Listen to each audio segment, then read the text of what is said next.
I guess before I start, let's get a show of hands in here. Does everyone in here have it all figured out yet?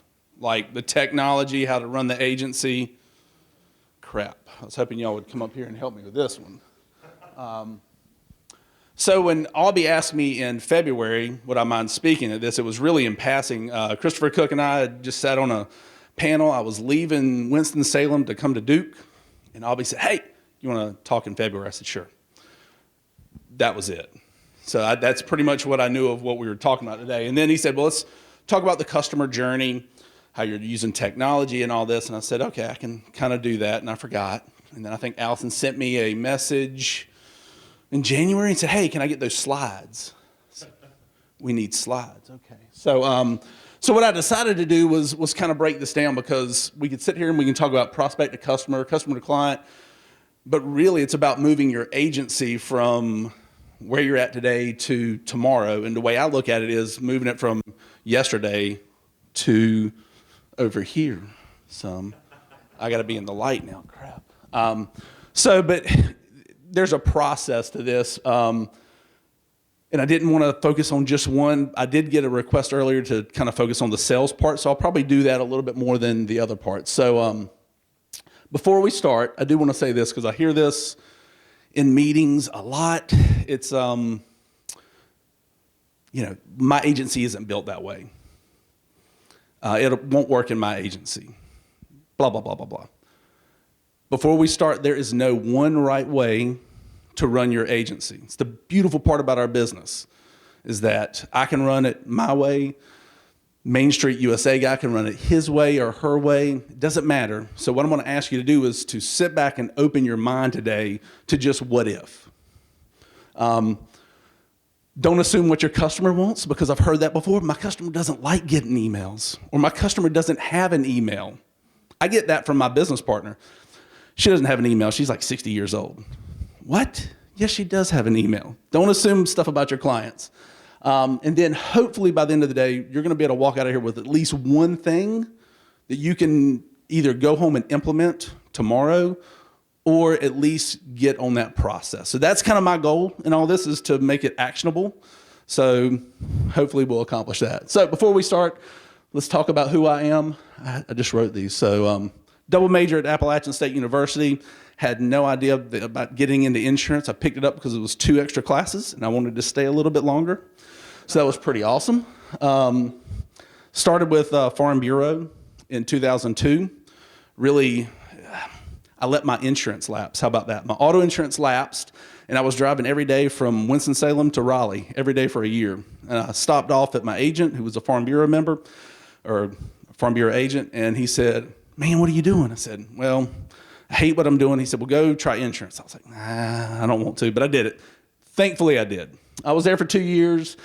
If anybody, any Farm Bureau people, only a few, goodness. Great place to learn how to do the business.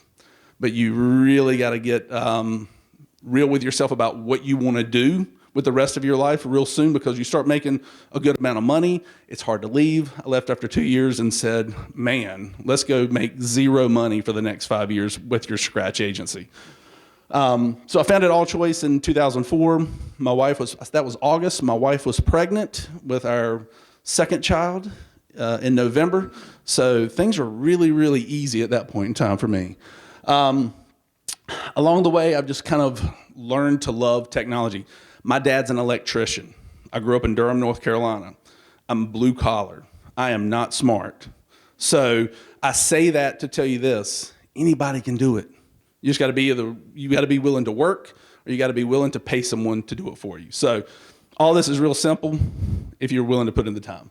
And then, of course, I have a beard, so that's that. All Choice, this looks bigger than it is. I have 4 locations now. Realistically, we have about 1 person in each location. So my work environment is very scattered. So we have to use technology in order to stay, efficient, but stay connected with one another. So this slide was really put up here because I published it on Google Slides so I could get a little SEO juice with all my links. That's kind of what I do there. This is really who I am. So this is my why. This is why I get up every morning. This is my family. This was our Christmas card from this year. So every one of the All Choice clients got it, probably a few people in this here. So that's it. So the first thing to ask, what business are you in? Anybody want to answer me? People business. Does anyone think you're in the insurance business? You're not. You're in the business of getting customers, keeping customers, and making those customers as profitable as they can be. Don't think that just because you sell insurance, that's what you do. We attract, we convert, we optimize, we retain our clients at the highest possible limit, and that's kind of where every process I design comes from, right there. We're old school, so because we use technology doesn't mean that we are all 100% digital. We still go out and kill it. We go out, we talk to Main Street America, hey, can I get your deck page? The business is easy. That's what we do. I started about in 2008 thinking, hey, this online thing might have some traction.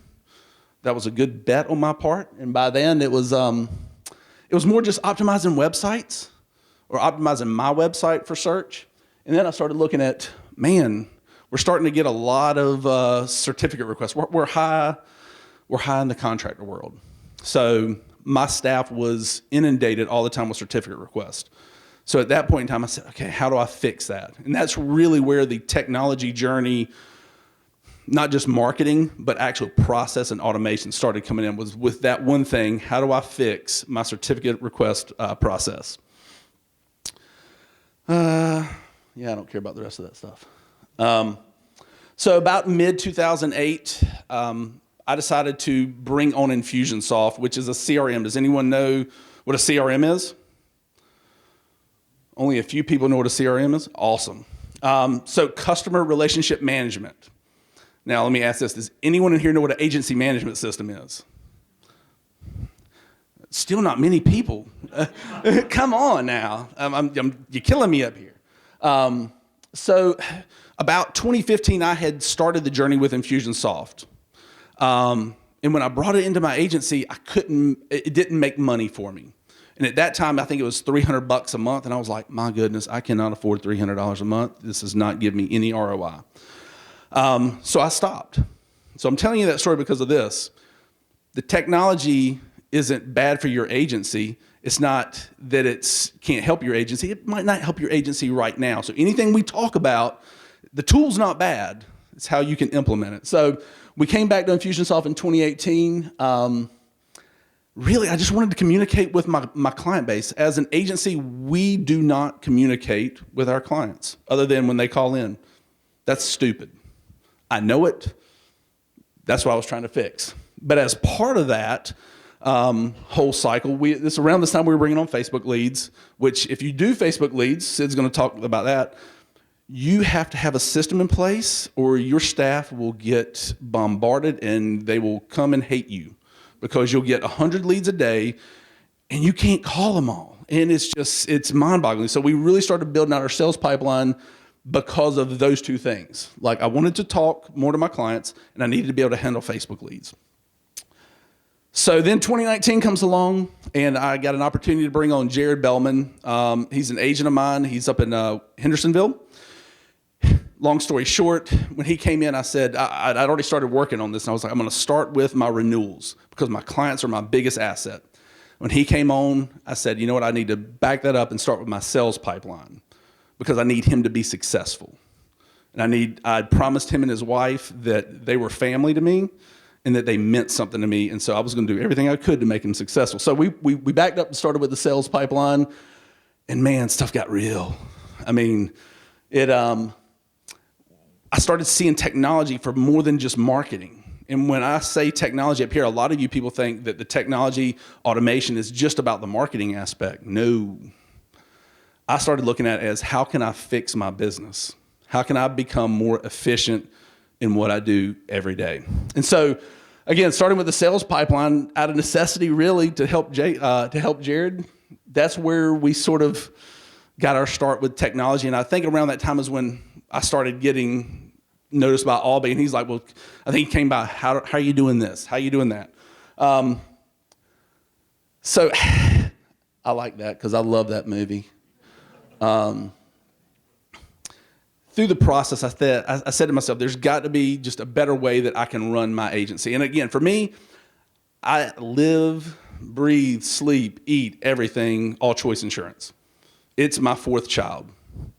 So I'm always trying to find a way to make the team better, to make the business better, to make me better. And so that's really where all this comes from. It's my wanting and needing to be better. So before we get into looking at actual, this is how we do stuff, which is very important.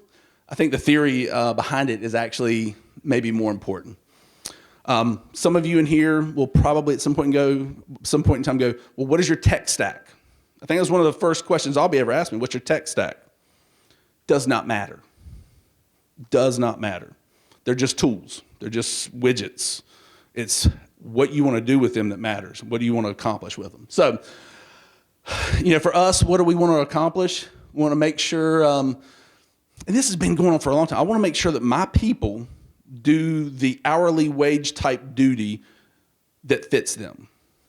Jack Wingate does not need to make car changes. Jack Wingate does not need to take payments. I'm not above that.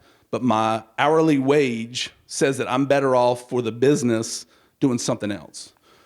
And that's the same way with all my staff. Really, my head CSR, I hate the term. I gave him director of operations because I love titles. My title is head honcho if you ever get an email from me, because it doesn't matter. But anyways, I don't want him doing these mind-numbing tasks that literally I could drop my 12-year-old and have him do these.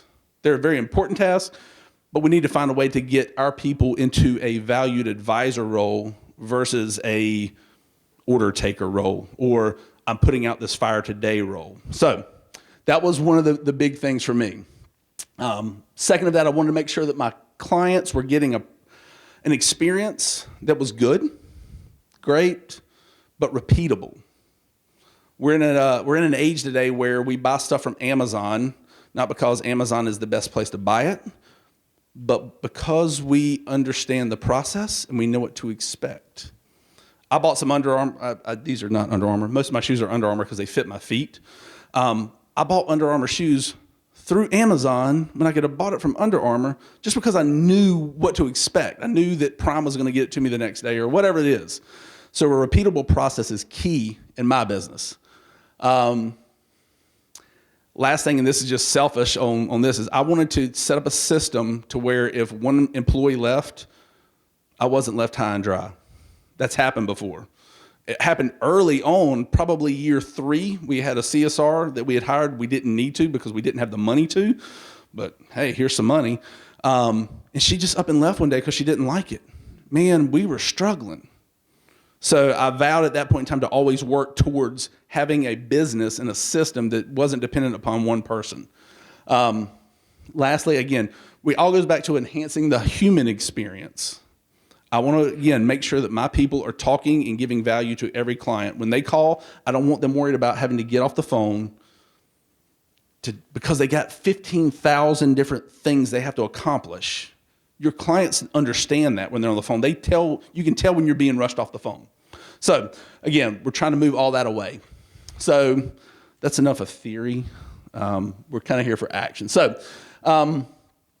last year when we started the journey, my entire year was spent building the sales pipeline.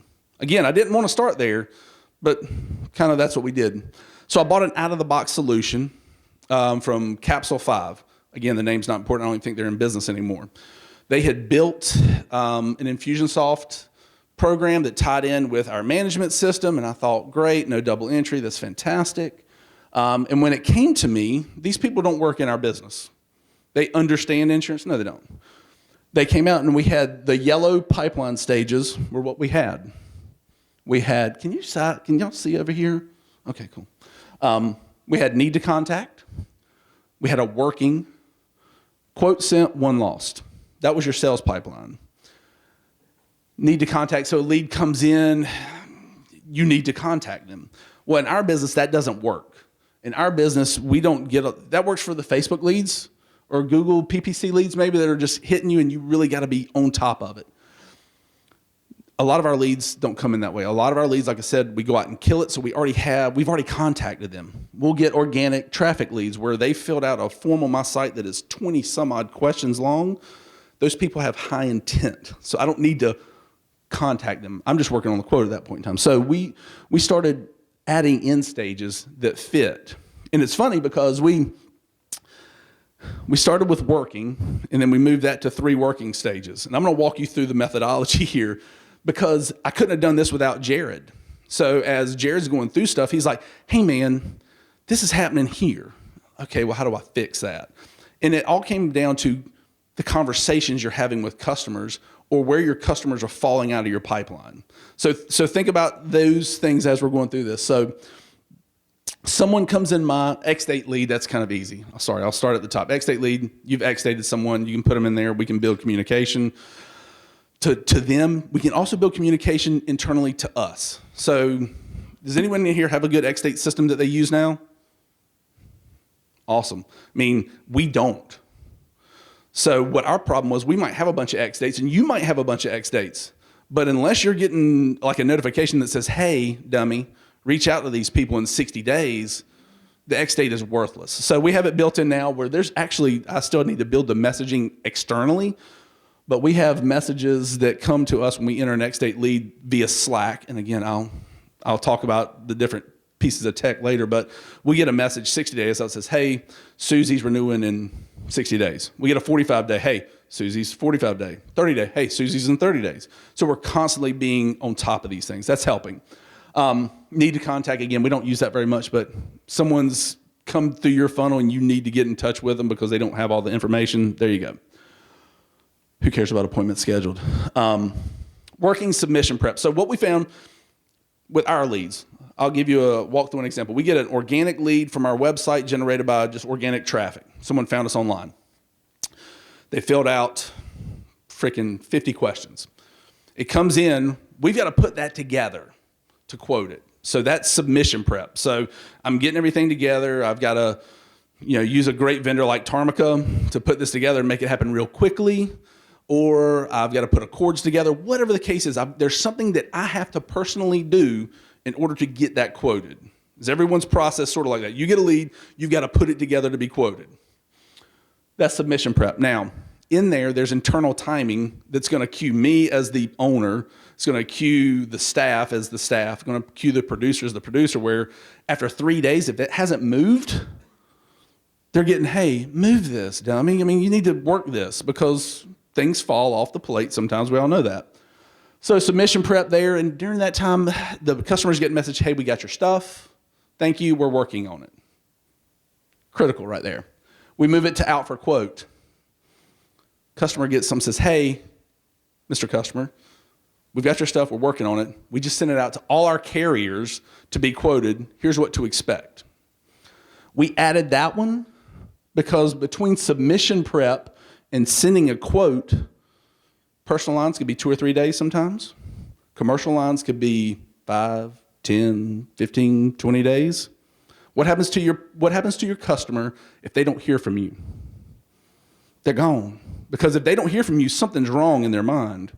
Not in their mind, but something's wrong with you in their mind. Because you do it too. Like if you expect the worst if you don't hear or are communicated with. So we started really seeing people fall off, so I can fix that with messaging. So out for quote, they're getting stuff. We're getting stuff. And this is where, anybody in here heavy commercial? Okay. So when you submit something, it takes a while to come back, does it not? And you start working on other stuff and you forget to follow up with the underwriter. Why don't I have this? That's sending stuff to me right there going, hey, follow up with the underwriter. This has been out way too long. So it moves it down the pipeline. And then the next working we added after that was proposal prep, because sometimes proposals take a long time to put together. So we've gotten the quote back in. We message the customer, hey, we've got all your quotes in, great news. We're about to put the proposal together. This may take a day. We might get it to you today, who knows. But they're getting communicated with. So we added that because, again, people are dropping out of the funnel. Finally, we go to quote sent, and that's literally we send it to them. And the way we do business, and this is probably not right, is I don't send the quote and then immediately start calling the person. I don't have time for that right now. So we use a tool that when we send it, we're sending a video proposal, which I think you'll learn about later today with Landon and Sid, but we send video proposals. And as soon as it's sent, it goes in a quote sent. I actually have a Zap. Anybody know what Zapier is? All right, so a few of you. I'll throw that up there later. But it triggers it. As soon as it sends from our system, it changes the pipeline automatically. And then that's one less step I have to do. So then we're in quote sent. From there, originally, quote sent went to won and lost. That was it. So I found that we had some issues internally with this. So we made the closing producer form because my business partner is 60 years old. Technology-wise, he is 170 years old. And I needed to make it real easy for him to do business the way we needed him to do business. So I said, for my producers, I need them to get me 4 things. And that's it. That's all I need you to do. Give me a yes or a no. Give me an effective date. Get me a pay plan. And then I want you to tell me about the options that you want. Because with our personalized proposal, we try to give everyone 4 different options. Platinum, gold, silver, bronze. Everyone kind of knows that format if you buy anything online. Do you want the greatest thing ever? Yes. So we've presented all these things. Now just tell me which one you want. Oh, they wanted platinum? Fantastic. So once they do that, they submit a form on our website. It's just a form. It's a gravity form, which I'll talk about, I'll show you later, just right on our site. And it triggers the move to closing processing. So what I've done there is, yes, thank you, Mr. Customer. We're working on getting all your applications together, blah, blah, blah, blah, blah. The producer hands it off in this right here from producer to processor with emails. We do this automatically. The customer gets something that says, hey, thanks for joining All Choice. Here's what to expect next. Our processing team is now going to send you the application to be signed, collect payment, blah, blah, whatever else happens in that process that needs to happen. I've just done the handoff so the producer does not have to be the one who is messing around with that anymore. Now, that'll work really, really good with big teams. My team is not that big, but I want to make sure that the client knows that we're not just Jared Bellman in Hendersonville, North Carolina. Jared's customers need to know that he has backing from something larger. How large that is, it doesn't matter. It looks really nice and really big. But it adds there's a trust factor that gets added there when you hear, oh gosh, they have a team that just takes care of this. That's fantastic. So there's the handoff there. And then finally, you've got one loss. That's pretty simple. We want it. They start in an onboarding campaign. If they're lost, we decide whether or not we want to X-date them, which not everyone gets X-dated because not everyone needs to be a client of mine. I can ship them down the road to the other side of Winston-Salem and let whoever wants to pick that up. But that's how we do it. I mean, that's the methodology behind that. Does anyone have any sort of, is this understandable to everyone? Methodology, at least, it should be understandable. Again, we find a problem when we fix it with technology. You could do the same thing if you wanted to personally do it. If I wanted to personally call, if I wanted to personally email, if I wanted to personally text, I could do all that. Who has that kind of time? I don't. So we make the system do it. And the communication methods we use here, everything. We email, we text, we drop ringless voicemails. I mean, we're communicating above and beyond because one of those ways is going to hit. We have more people now hit us back via text message than email. Simple as that. When we have a new lead come in, they automatically get a text that says, "Hey, great! Saw that you put this in. We need your zip code." I already have their zip code, but I want them to communicate with me because I need them to have a little bit more buy-in. So just theory behind this, communication-wise, is how we use the technology to do all this so we don't have to. I'm going to move on from sales pipeline, I think.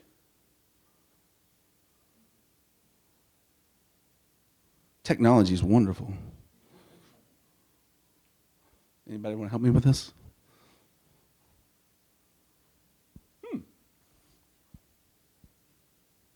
While I'm waiting for this, does anyone have anything that they want to ask me while I'm doing this?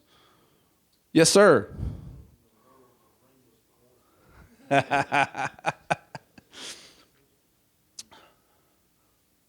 So there are systems out there where you've called in and we'll just use the sales here. You're a prospect. I can automatically drop a pre-recorded message to your cell phone. It'll never ring. And it hits in there and it's like, hey, Joe, got your stuff, man. We're working on it. So happy that you're looking to make a change. Whatever I want the message I can do. It's just calling them and leaving them a voicemail without me actually having to do that. Let me say this. People go way, way too far with some of this stuff. Like they get really spammy. Don't get really spammy. People, you have to make these things look like you're actually doing it. That's the art in it. The first content that we had from that company that we hired, oh my gosh, it was like, who would read this and not understand that a robot did this? Like you have to make the messaging. And then it seems real. It is real. So this is just one part of our pipeline. This is what I call our closing for processor. This is in Infusionsoft. This is my diagram. Did Albie take everything? So we're just going to look at this. There we go. All right. So within one of these, this is what it looks like. It's freaking complicated, y'all. We good now? Be careful not to turn it off on the side. Jeez. User error. I told you, I'm an electrician's son. I'm not very bright. I'm showing you this here not to overwhelm you. I'm showing you this here because this is just it. You start building on this. All these are messaging pieces. It's timers. I'm waiting a day and I'm doing this. I'm waiting a day, I'm doing this. I'm waiting 3 days after this and doing this. Most of that is actually communication internally. Most people think that automation and automation platforms are all about customer outreach. I think the value really lies internal. Making sure your staff is on the same page as you and doing what they need to do. So really, the left-hand side over there, left-hand side, that's all internal communication. I'm only hitting these people over here with a couple of emails and a couple of texts. Man, it's very simple. I'm not overly communicating with. Again, you don't want to scare people off. Yes, sir. Have you automated this in your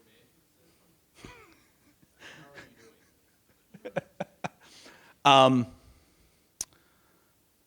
No, it's not. It's not automated in the management system, and I'll speak to the manager. I'll speak that in a minute.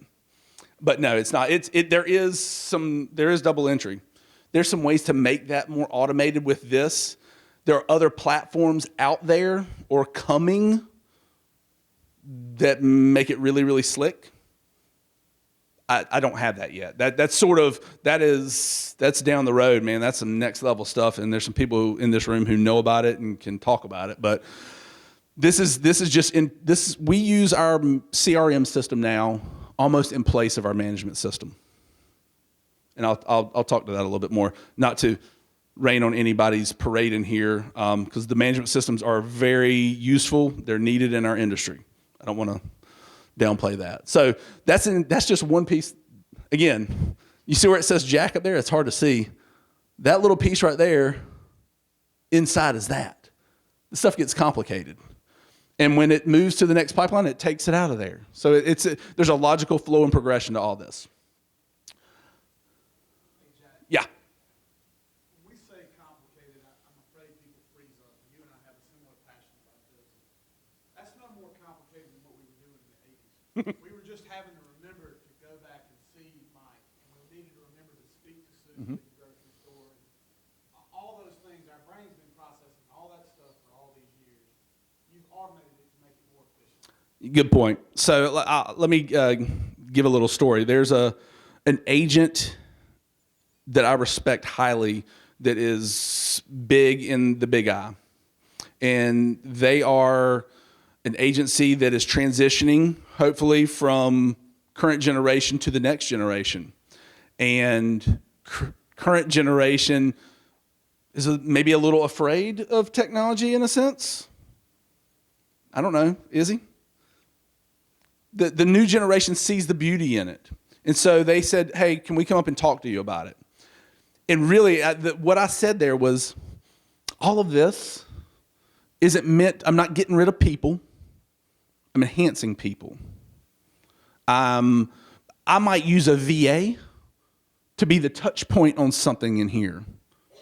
Doesn't matter. My goal is to build a process that is repeatable to where I can plop a button a seat, whether it's in the Philippines, whether it's in India, whether it's in Argentina, wherever it is, or if it's in Clemens, North Carolina, the button pops in the seat and the job can get done with relative ease. That's all it is. Like Christopher said, all of this stuff is stuff that you've done over the years, but do you have as much time now as you did 10 years ago? We have technology, all this cool stuff. I guarantee you do not. Am I correct in that? Feels like life's really, really fast right now.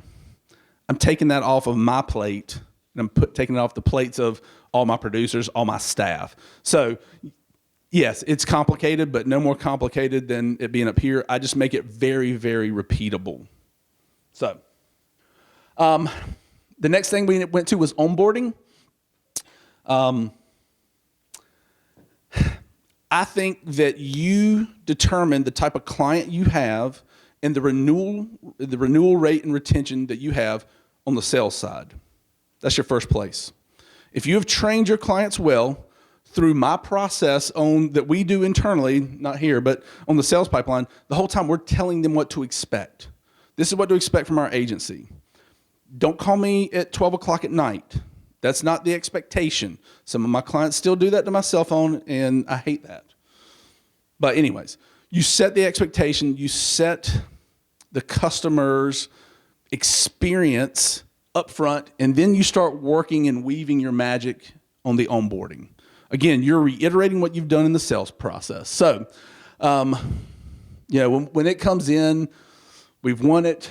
Producer sends an email, says, hey, Jack will be, I put owner here because that's me. So our producer sends, someone wins, producer automatically sends an email. The system does it, not the producer.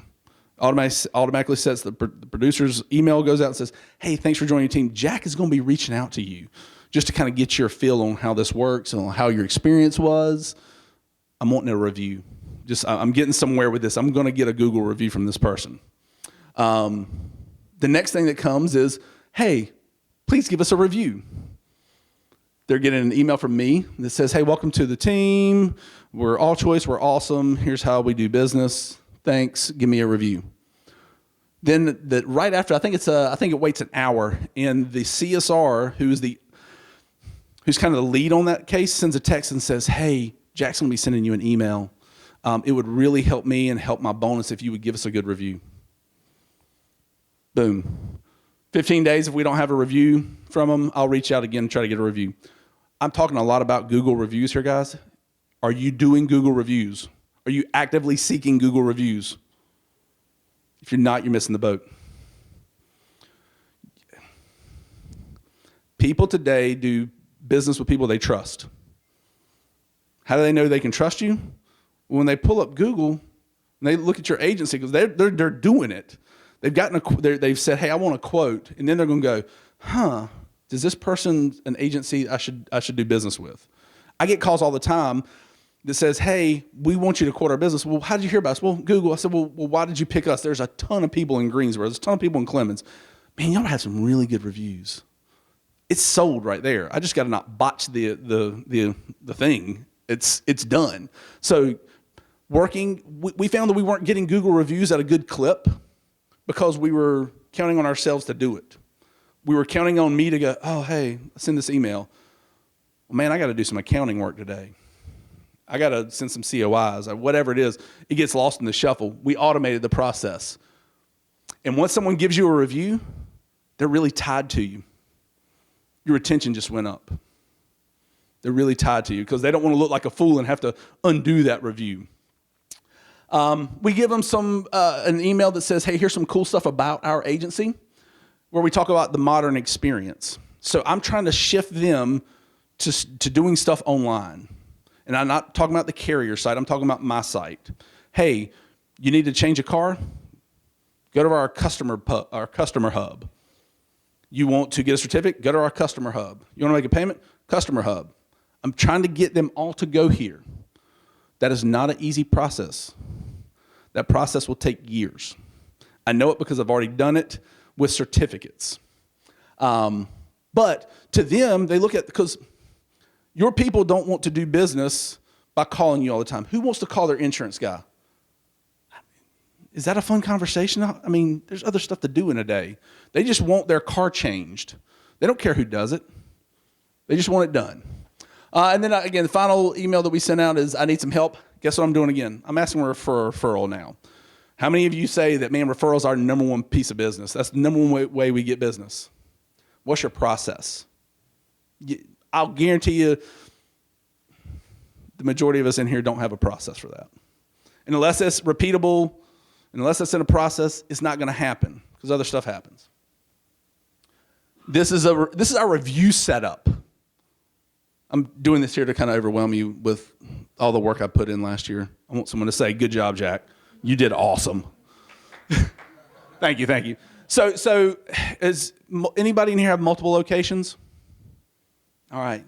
So multiple locations is awesome, but when you're trying to get reviews at multiple locations, it is hard. So I had to go in and build. If they've got this, then they need to go here. If they don't have this, then they go here, blah, blah, blah. So how I do that is we assign everyone to a location. So if you come in our Clemens location, the first place I'm going to try to reach out to you is for a review on the Clemens location. Well, when the next time you do an endorsement and you've already given me a Clemens review, I've already tagged that in my system, which means a tag is I'm identifying it. This is this. Next time you come in, you've already given a Clemens review. I'm not going to send you back to my Google Clemens. It's going to my Greensboro one next. No, oh crap, I guess I got to give a review here. So forth and so on. Now, I haven't worked all the way through once someone has given me in all 4 locations.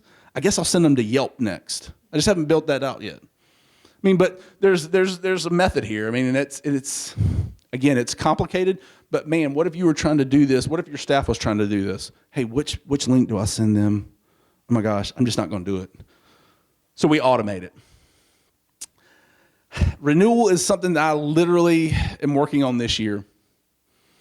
I do a bad job at this because we as an agency don't do a great job with renewals. I don't reach out to renewals unless they're larger accounts.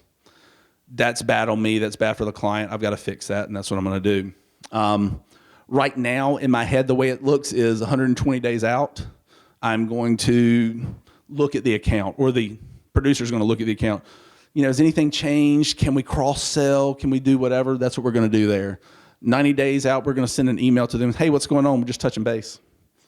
Anything changed in your life? Oh, you bought a new car 60 days ago and didn't tell us? The dealership was supposed to call?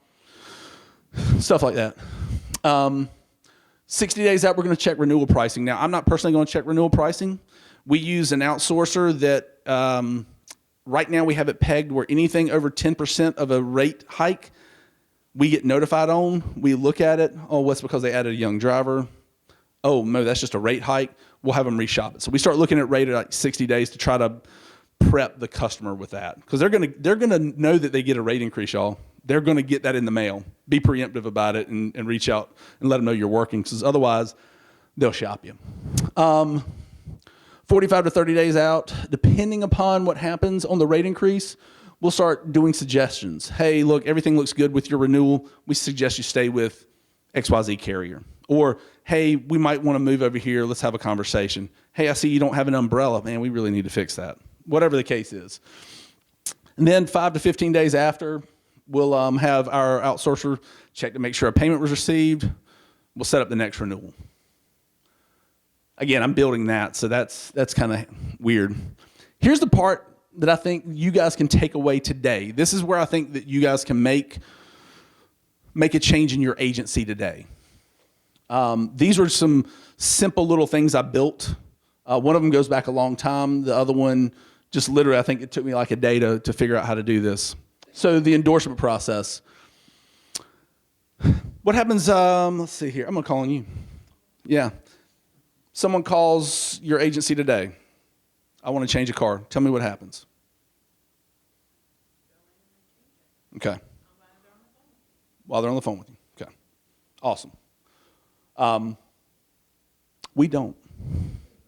And not there's anything wrong with that. I don't think that. What we do is, it comes in, we take the information. Now, this is going to sound almost counterintuitive. It's going to sound like I'm doing a little extra work. I understand that I probably am.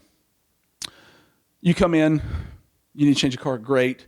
I want, again, going back to optimizing the human experience, I want my CSRs, whoever's taking that call, to be like, okay, took that. I want them to have time to look and see, oh, this person doesn't have umbrella. Oh, this person has 50-100. Man, maybe we need to talk about 100-300. Whatever it is. They've entered the information. It gets shipped off to a VA. Now, take the fact that it goes to a VA out of the equation. It gets shipped to my processing department. Let's just call it that. That could be in Clemens. When that happens, my customer gets an email and a text message that says, hey, we got your request. We're working on it. A lot of our requests actually come in via email, too. We don't get a ton of calls. We get a lot of email like, hey, can you change this? Can we add this? Which you just have to be careful. You just have to make sure that your processes are good so something doesn't slip through the cracks, which this helped fix. So as soon as that request comes in, we open a ticket. We'll just call it. We open a ticket, triggers the communication that goes out to the client, email, text, we got it, we're working on it. They're like, sweet, it's done. In their mind, they don't care, it's done. It says, if you haven't heard from us within 48 hours, please reach out to us.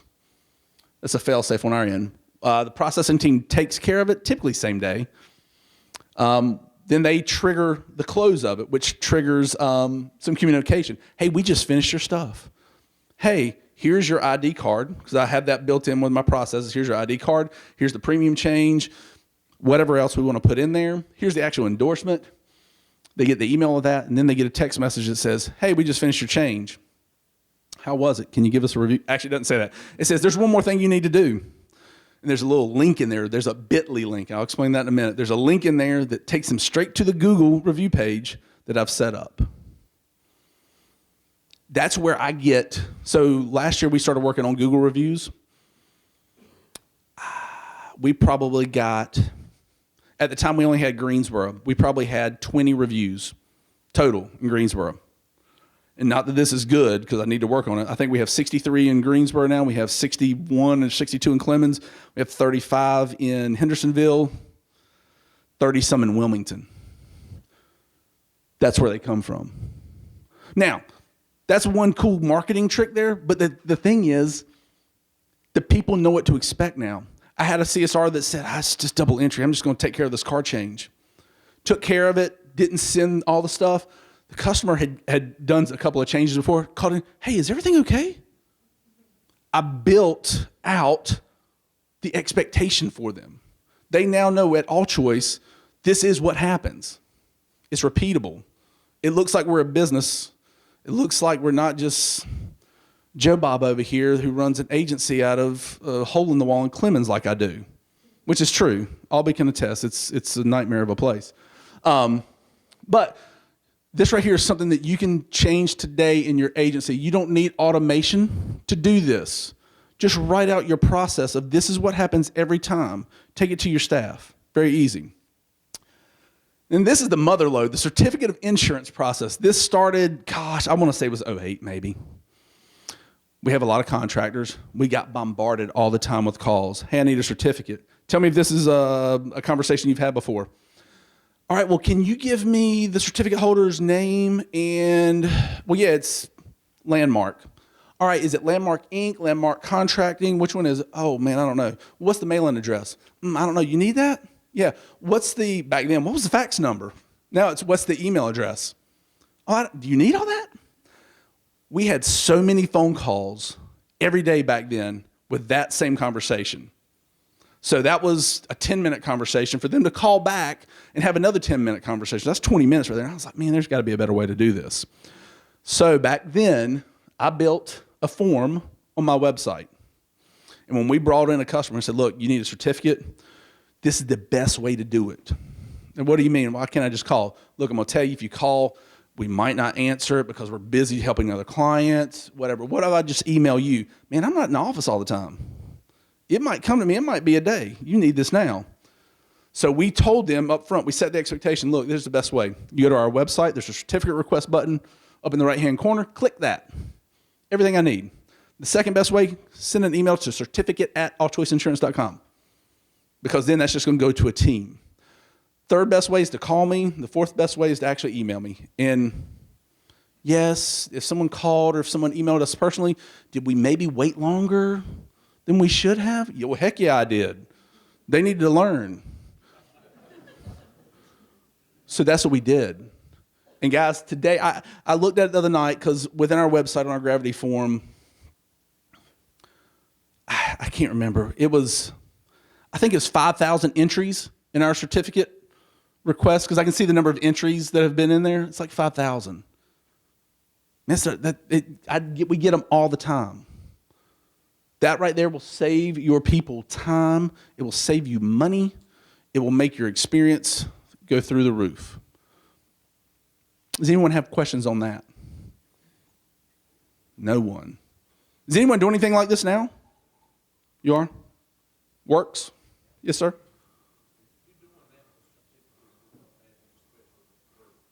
No, everything. If you need verbiage, boom. But so let's walk through an example, because it happens. There's a spot in there that says any special wording required, and they'll write in. There's even a place where you can attach like the contract or whatever. I need a CG 2010, a CG 2037, whatever. It's going to come in, and then we make sure that it's on the policy for that insured, or we add it. We're not sending out certificates. They're not self-doing certificates. I'm doing the certificate. Yeah. So what do you mean when you say automatically sent to holder and client? Oh, okay. Sorry. Automatically sent to holder and client. Once it comes in, the processing team gets it.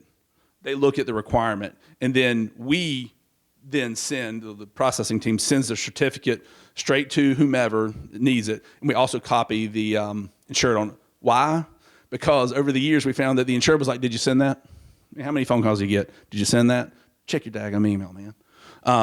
So that's why we did it. Yes, sir. Can you go a little bit more into the discussion about processing thing? I'm assuming you're subcontracting that out. Yeah, so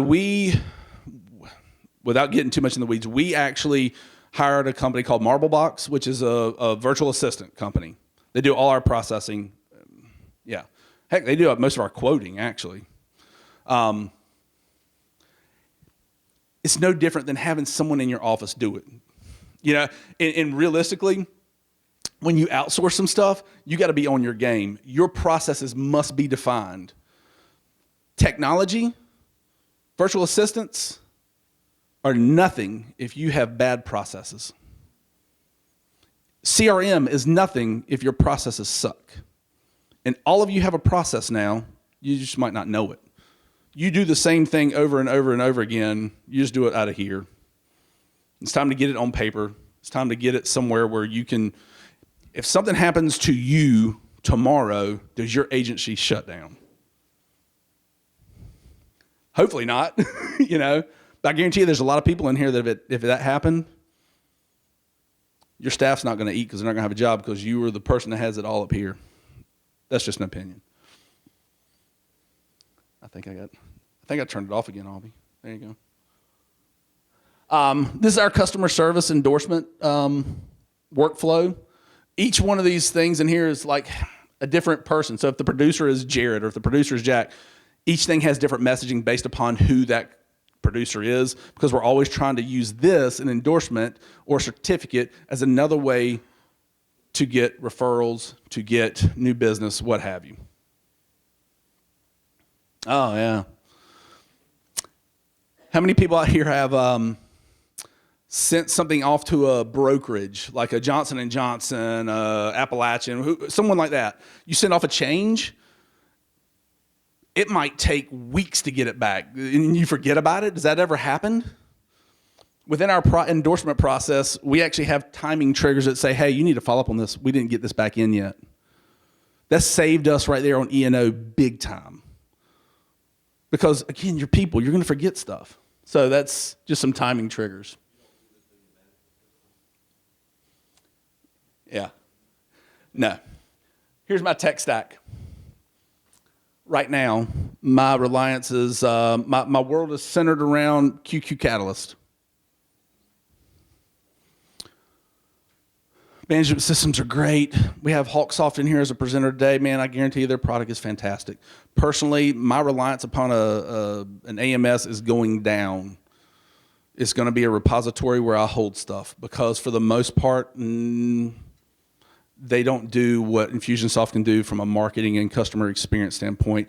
To my knowledge, I could be wrong. But this is what it looks like now. QQ Catalyst is the center of our agency. Keep right here is what Infusionsoft's new name is. It's weird. They went through a rebranding, and so they don't even have anything that says Infusionsoft anymore. It's called Keep, which is just a weird name. When Albie and I did our podcast originally, I was using Freshdesk as a ticketing software for changes. So that would be what, we open a ticket, we close a ticket because something was done, something was not. ZipWhip is where we use texting. Slide Broadcast is where we drop ringless voicemails. We used to use Lightspeed Voice as our phone system. We're Office 365. That's who does our email, everything. WordPress is my website. I use Gravity Forms for every form collection data point on my site. We use a company called Loom for video proposals. Right now, my monthly cost is about $1,600. I didn't know what that was. I had to look it up. That's for all that stuff right there, yes, sir. Yeah. QQ is only like $580. It's relatively cheap. With QQ, I think I have 10 user seats, but employee-wise, I think I'm at 6 total agency people. This is the new way it's going to be. QQ Catalyst goes to the bottom because my reliance upon my agency management system is going down. It's a place where I'm going to hold applications. It's a place where I'm going to house downloads. Infusionsoft / Keep is going to be the hub. It's where my people work out of. It's where all my notes are. TurboDial is now my new phone system. It integrates with Infusionsoft, so I can trigger campaigns out of my phone system.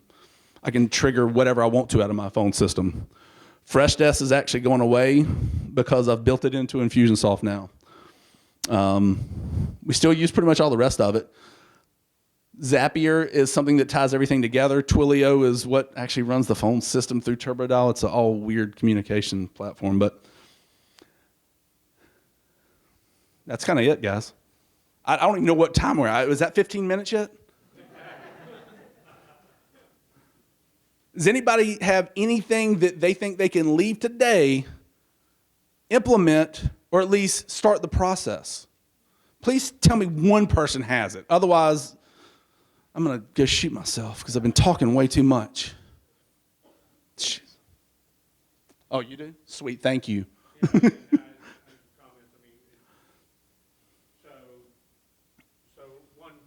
great information. Thanks for sharing.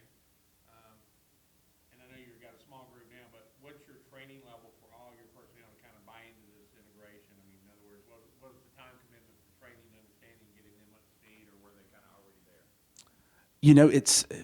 I designed it to where I could pop a button a seat.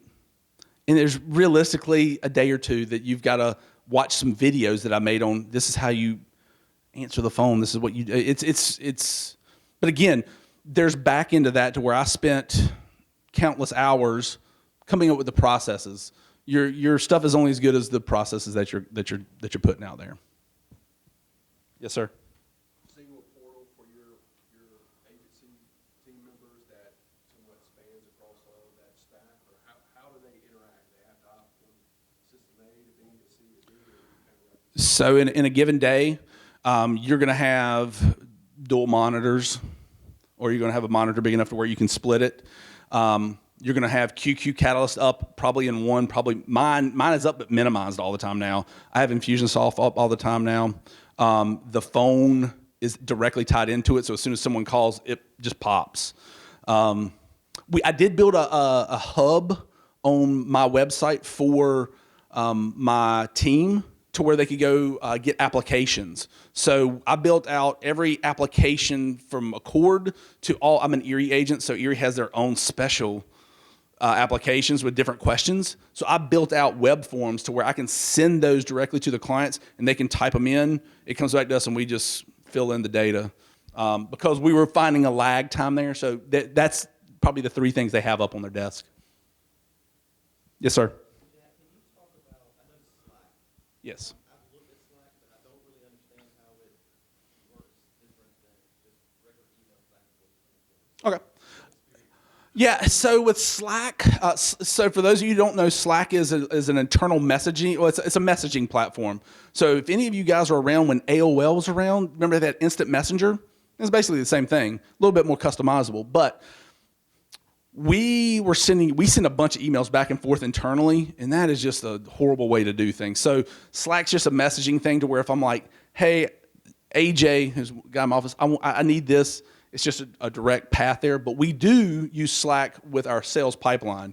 Anytime someone changes a pipeline stage, there's a channel. They call them channels. It's just one place where it's like, hey, this is new here. This is new here.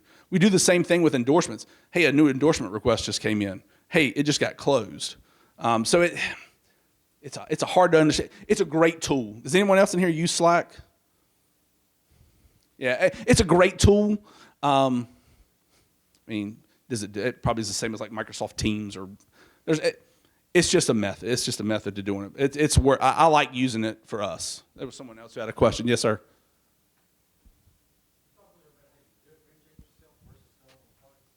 Yes.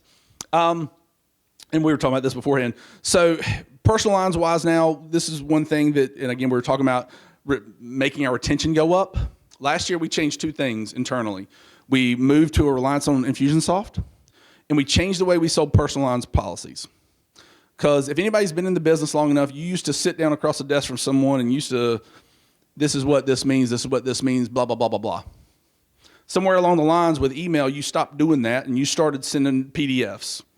Well, when you send a PDF, all they see is a price. So what we started doing last year was we did platinum, gold, silver, bronze, and we did the video proposals to where we go through and say, hey, this is what dwelling coverage is. Hey, this is what other structures is. Hey, this is what bodily injury means.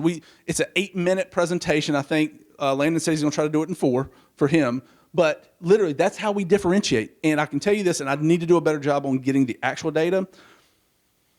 Over 60% of the time, someone comes in and they have a personal lines policy they want us to quote, we're upselling them over 60% of the time.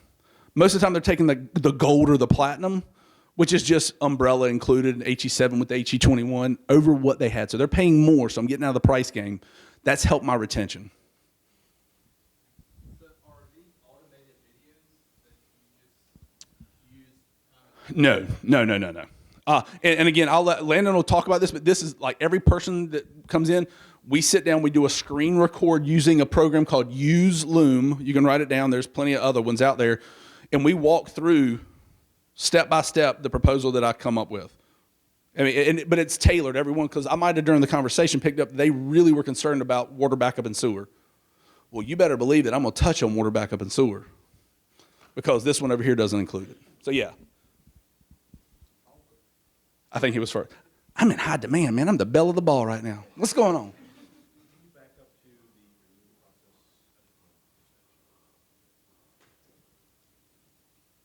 Jack, are you going to share the slides? Allison has them, yeah. What was your? We'll make those available. Yeah.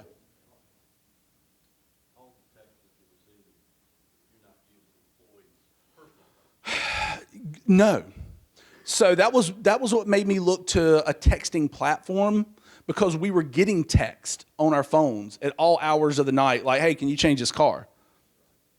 We had to stop that. So that's when we started looking at ZipWhip, which is a great tool. It's about $100 a month. I'm getting rid of that because now it's integrated with my phone system with TurboDial. So every text is going from our internal system and coming back to an internal system so it can be tracked. I think QQ has their own texting platform as well. I didn't like it that much, so that's why we went externally and did it. Yes, ma'am. Is all of your software like integrated though? So if somebody texts you on TurboDial, you're able to figure out that's Joe Schmo. Yes.